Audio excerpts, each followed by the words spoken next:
Hey everyone, it's your boy Josh Vision, and I'm here to bring to you my Lethal Weapon Season 1, Episode 1 review. So, essentially, we begin this episode with the tragic death of Riggs' wife. And it was kind of interesting how after that death, we're introduced to Murtaugh and his family, and by contrast, it shows how much Riggs not only lost, but in a way, what his family life could have been like had his wife and his unborn child um, lived. You see that Murtaugh's family is really happy. He has a son and a daughter. His wife has just given birth to their newborn baby, but it's not all sunshine and rainbows. We find out that Murtaugh had a heart attack, literally during, I believe, during the time in which the baby was being born. So so that's the struggle he has to deal with, and he has this noticeable line down his chest, and he also has like a heart rate watch as well. So moving forward, Murtaugh, he's coming back to work. He's a cop. Um, and find out that the captain is actually that him and Murtaugh were actually partners years ago, but obviously he had a promotion, all that stuff. So he mentions to Murtaugh that there's a robbery downtown, and also introduces well, not really introduces. He sort of tells Murtaugh who his new partner is. He mentions Riggs. He said that Riggs is a that he was a rogue detective of sorts. That he was also a Navy SEAL. And at first, Murtaugh's like, "Listen, I don't want to deal with any crazy PTSD type of dude. Just let me do this solo." And the guy's like, "Listen, man, he's your partner. Deal with it, and head downtown." So the first introduction between Riggs and Murtaugh was a very interesting one. We have Riggs. My bad. Well, yeah, actually no. We have Riggs literally just around this big bank robbery happening. Murtaugh, obviously on high alert, and Riggs is like, we should just go at them while we have the element of surprise, you know. And Murtaugh at first thinks that Riggs is a civilian, but Riggs goes in, like literally shocking everyone. And Riggs pretty much comes in with three pizza boxes, just so calm and nonchalant. He tells one of the robbers, "Listen, you know how you can really get something out of this? Shoot me. You know why? Because I'm white." And he was looking at the black guy when he said this. One of the people in the bank, he was saying, "No offense, that gives you major news nowadays, major stories." What else did he mention? He also mentioned to the robber, pretty much, and he pulled the gun to his own, like to his head, and he was saying, "Don't miss." And the guy, you could tell was shitting his. The guy was, you could tell the guy was definitely shitting himself. He like saying, "Who the fuck is this guy?" And just in a flash, Riggs took all three guys out just like that. But one of the guys, before he died, he clicks like a detonation, like a countdown type of detonation type thing on his vest that would eventually destroy the bank. So Riggs pretty much tells everyone to leave, leave, and he comes out, and Murtaugh's told by one of the police that that's actually his partner. And Murtaugh's like, "Oh my god, I gotta deal with this crazy fucker." And Riggs comes out, he's just eating a slice of pizza. He's like, "Riggs, my name's Riggs, and it's gonna be an interesting relationship." And then right after that, the bank just explodes. So after that, I believe we have a conversation with Riggs, and I think it's one of their therapists, the LAPD therapist. I forgot her name, but I remember her name later. When I do my review on the next episode. But essentially, she tells him that, "I know you're not crazy, but I know you're in a lot of pain. In order for you to get back, on the field, in order for people to know that you're sane enough to get back on the field, you're gonna have to talk to me whether you like it or not." He's like, "Okay, Fine. What do you want to know? She's like, what do you want to talk about your wife? He's like, next question. And she's like, do you want to die? And then there's this real pause, and you don't know what he's gonna say. You don't know what he says because they go straight to the next scene. So you have this interesting uh, thing that happens in which Riggs and Murtaugh get called once again downtown, but for a different matter. You find out that there was this guy that apparently, what they assume committed suicide, but Riggs, he noticed that the substance on the shoes didn't match, and also the way the gun was positioned. And he also noticed that this guy had dog tags, so it meant that he was a soldier. And he said essentially that, you know what, this dude served his country. I'm gonna track this investigation thoroughly. I'm not just gonna just label it, okay, he did suicide by being boom. He deserves to have this shit thoroughly investigated. So we meet his family. Um, we were told that he actually had anxiety problems. We were told that I believe that he was a security guard or something like that, and it made him feel useful again. We also learned that he used to cut himself, but once again, like I mentioned, the security gig, you know, helped him feel useful again.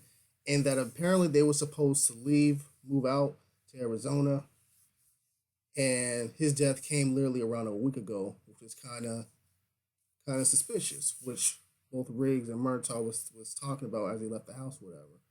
And Murtaugh asks Riggs, "How would you kill yourself?" And then he gave Riggs that look, and then Riggs is like, "No, give me your gun." And Murtaugh's like, "Listen, don't kill yourself here, please." I'm just like, "I'm not gonna do it, okay? It'll be unsafe." And Murtaugh makes sure to take the bullets out the chamber, and Riggs pretty much gives him a little brief, quick lay down what he would do, and then Murtaugh pretty much cuts the chase and said, "Listen, interesting story, but the point is, you will shoot yourself with your dominant hand. The guy didn't shoot himself with his dominant hand, so something's up." So they go to over to the guy's job, which I'm blanking on, and they meet one of the security guards, the other security guards, and they say he wasn't there that long, but he was a good, decent guy.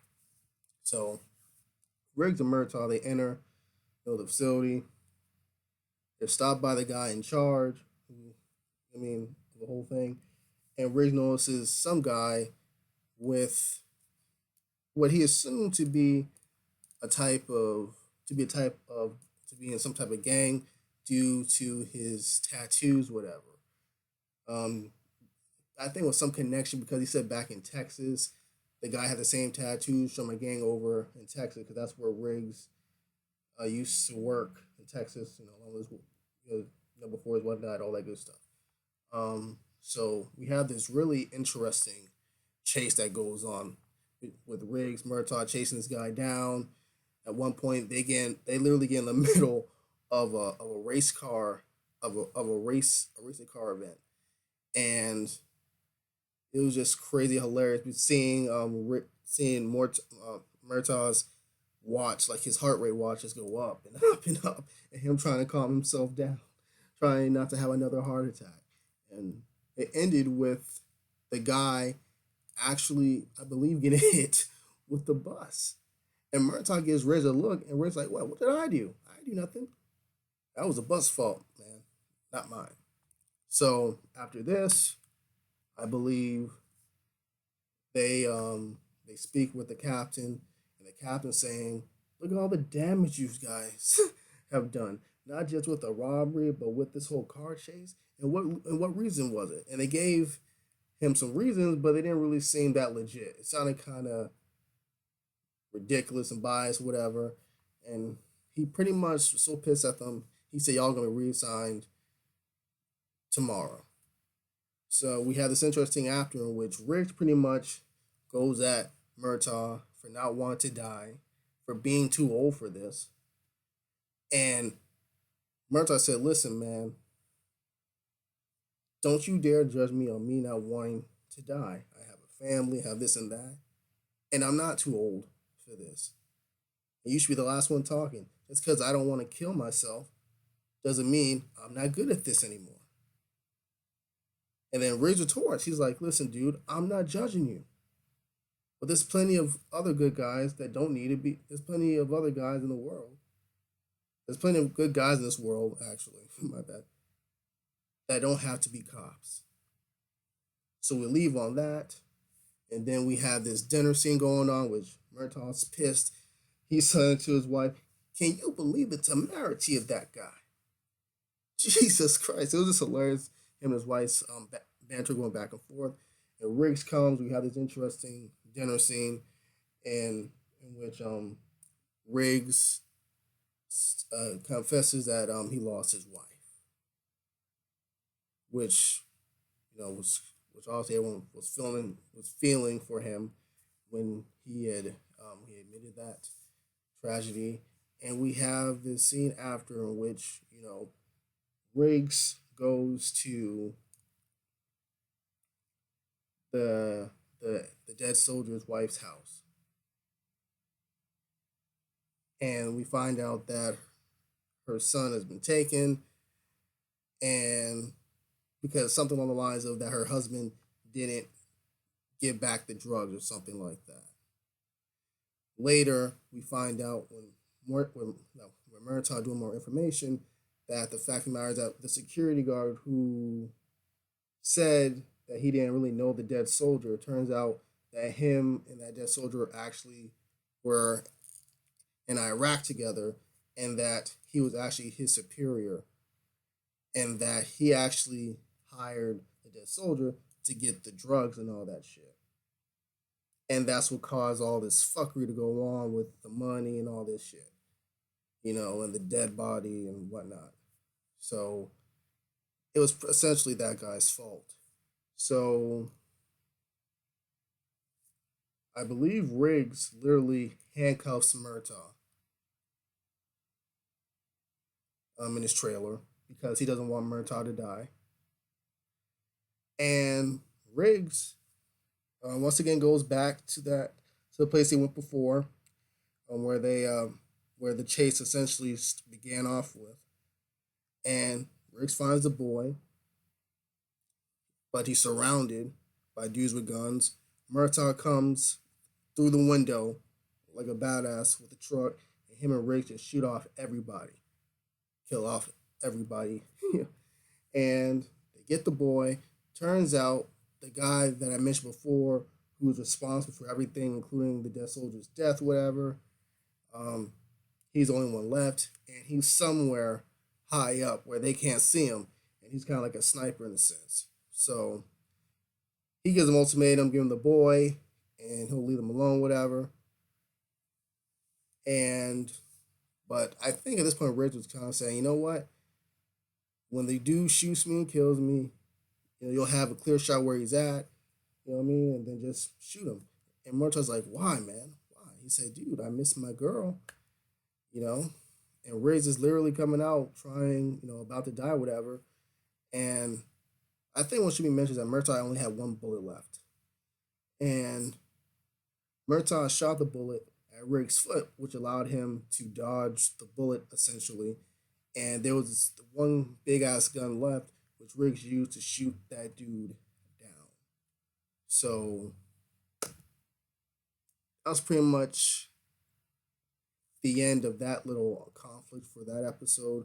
We end the episode with Riggs, being invited back to the household a few days later. And, I believe Murtaugh didn't really want Riggs to show up at his house. It looked like him and his wife's going to have his little 50th birthday celebration surprise. But it turns out, like I mentioned before, Riggs interrupted it. And Murtaugh's wife was like, Riggs, come to this house. She said, why didn't he come in earlier? Riggs is like, no, your husband was being so rude to me. Just leaving me out in the cold. I'm injured, as you can see. He was quite rude. So yeah, that's how, essentially, this episode ended. Thank you guys for watching my review. Like the video if you can. Subscribe to my channel. Write some comment down below. And once again, it's your boy Josh Vision. And have an awesome day.